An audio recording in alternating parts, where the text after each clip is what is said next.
Olá, como é que vocês estão? Voltando aqui no canal Disney para mais um vídeo. Deixa eu só ver se tá gravando aqui. Ah, tá sim. Hoje a gente vai pra mais um vídeo do quadro do Vale a Pena Ver de Novo, né? Vou contar uma história muito interessante para quem vê o vídeo todo. Compartilha o canal, se inscreve se não tá inscrito. Principalmente isso. Se você não tá vendo nossos vídeos e não tá inscrito, você é cara de pau. O que você ainda não se rendeu? Por favor, se junte ao Newsday. Ficou meio caricato isso, mas vamos pro vídeo. Depois da introdução.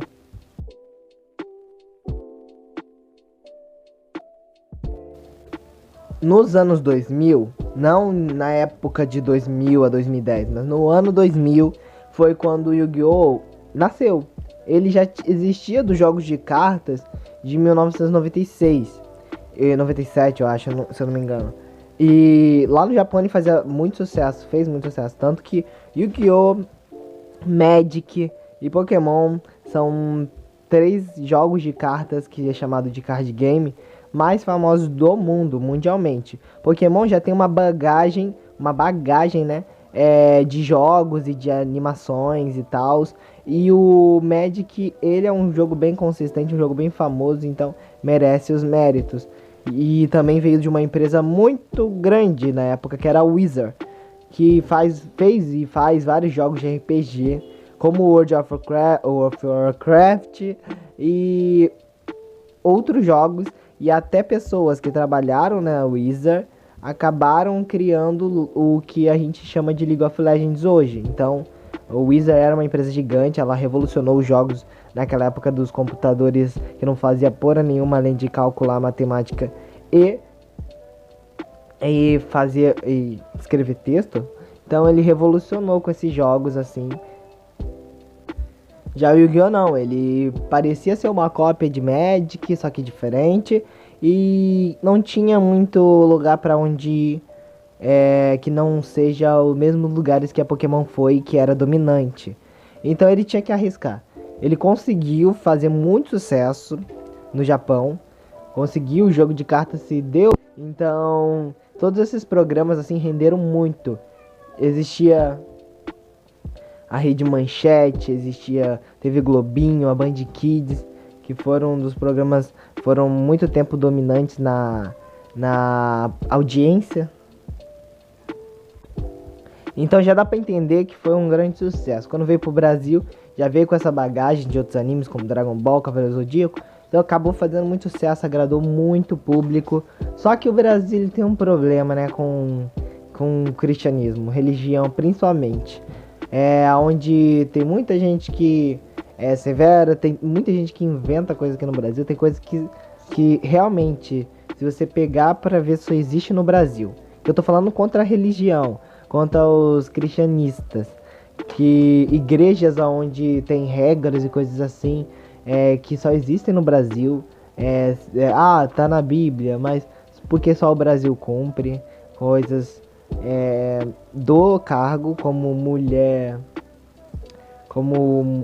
não poder usar calça, né? Tem que usar vestido. Algumas igrejas algumas igrejas adotam isso, que mulher não pode usar calça, não pode. Quando vai pra igreja tem que usar vestido.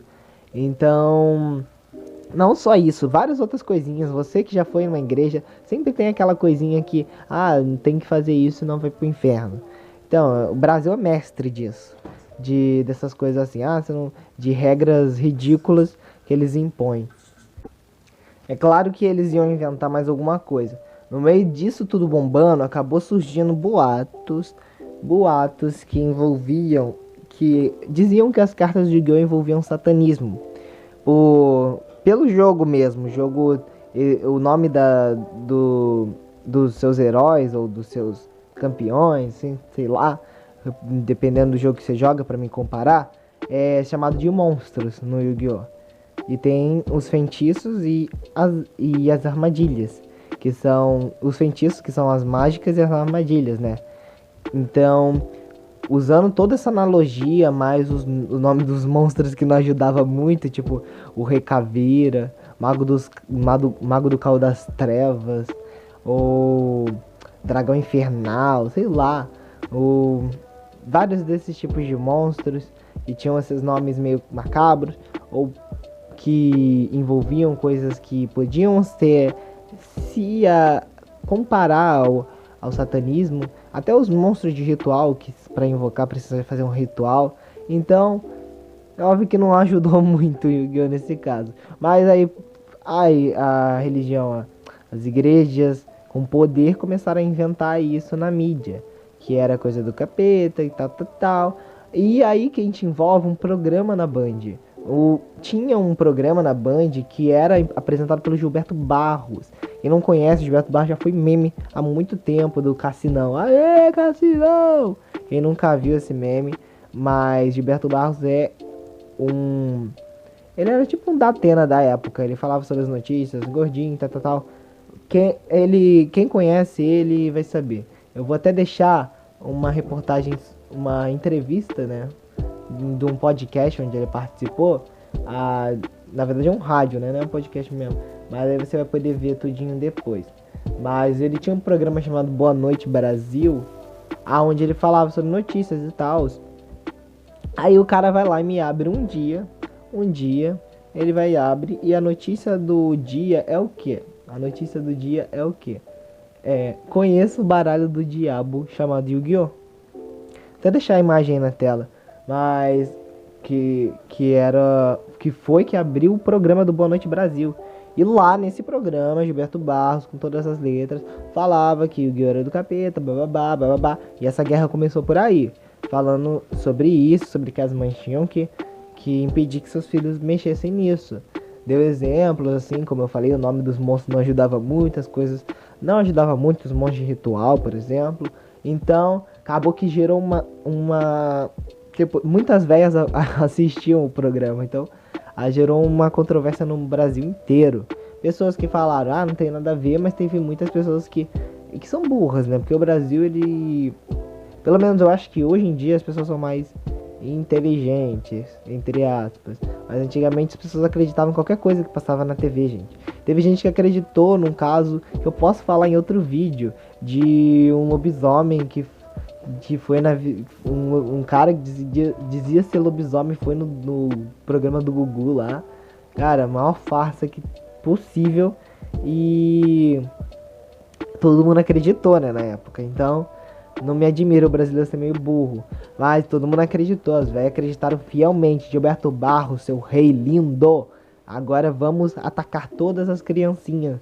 Porque, como eu disse, tava na época que tava no hype, era muito famoso. Toda criança tinha seu baralho piratinha e as riquinhas tinham seu original. Mas o que importa é que todo mundo tinha, entendeu? E mesmo que não jogasse, o Yu-Gi-Oh! Batia bafo. Então, as cartas eram vendidas constantemente. Aí vem uma pessoa dessas, um velho desse, e fala isso. As velhas acreditaram, elas confiscaram a maioria. Eu tenho quase sempre, porque muita gente no Brasil é cristianista também, muita gente religiosa. Então, mesmo que não seja do cristianismo, também católico, eu acho que também acreditaram, os católicos.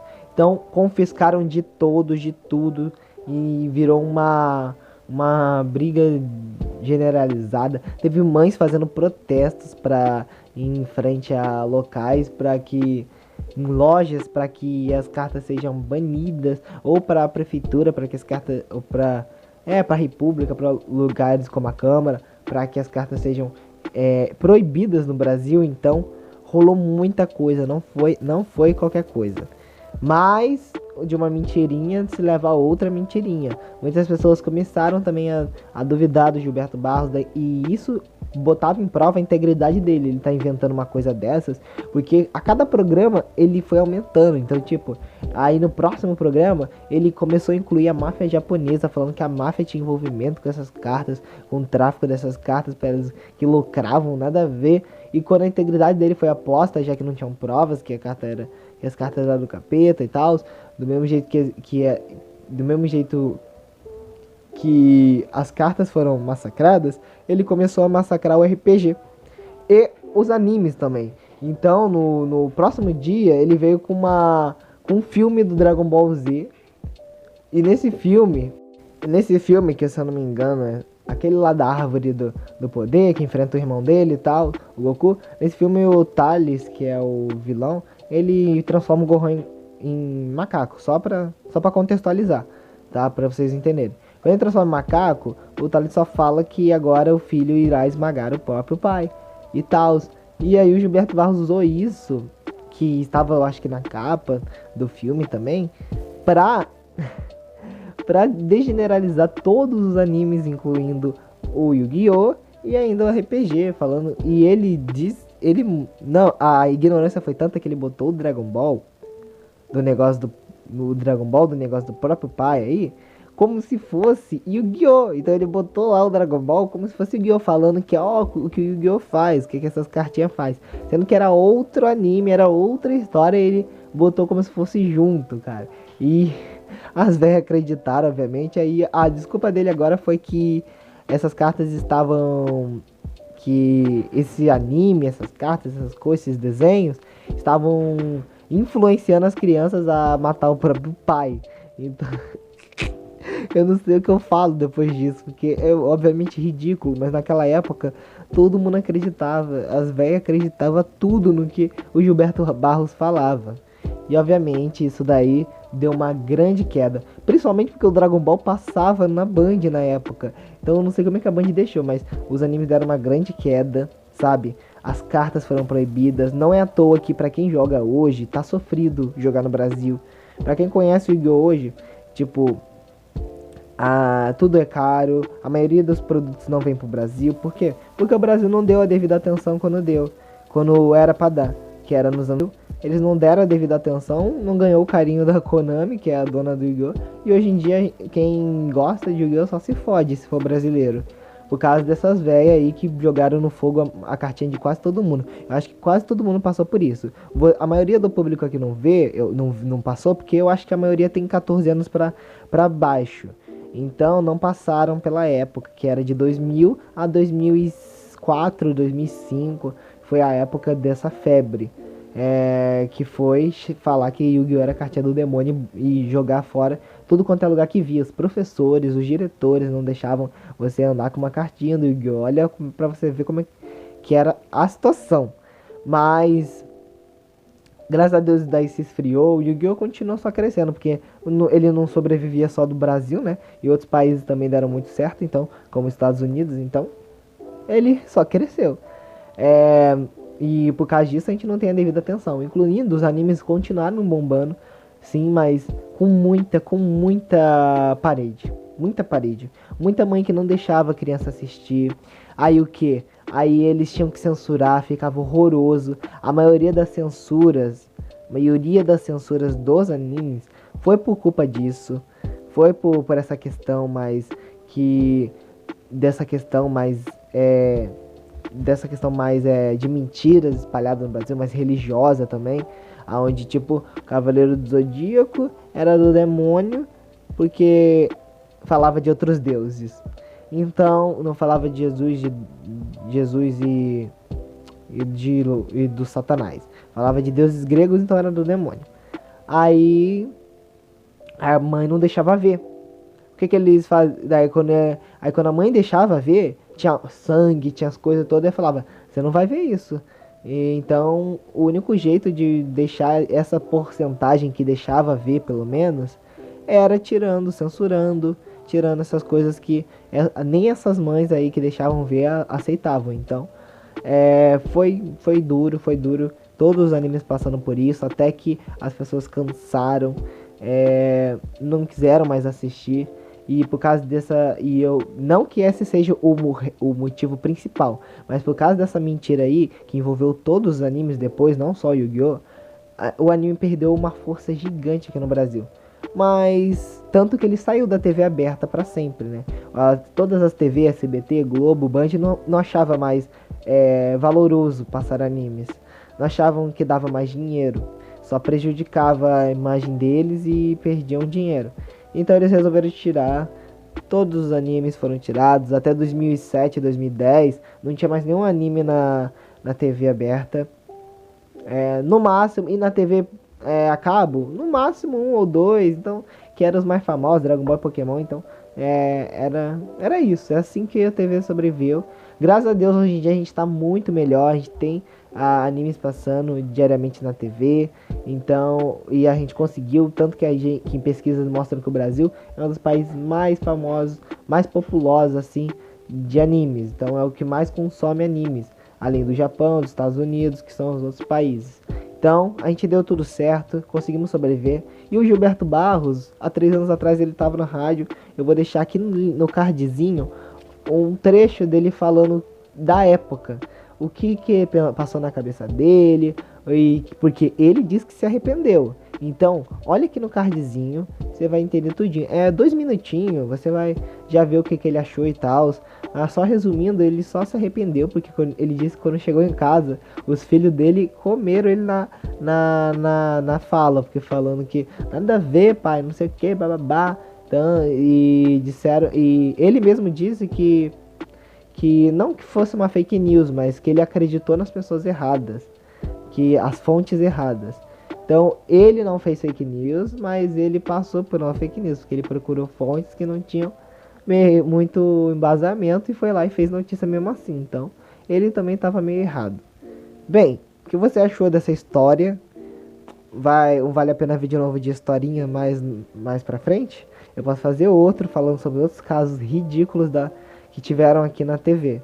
Principalmente o do Gugu lá do lobisomem, também teve o de ataques terroristas, teve muita coisa. O programa do Gugu, que era o Domingo Legal na época, teve várias coisas ridículas que as pessoas acreditaram.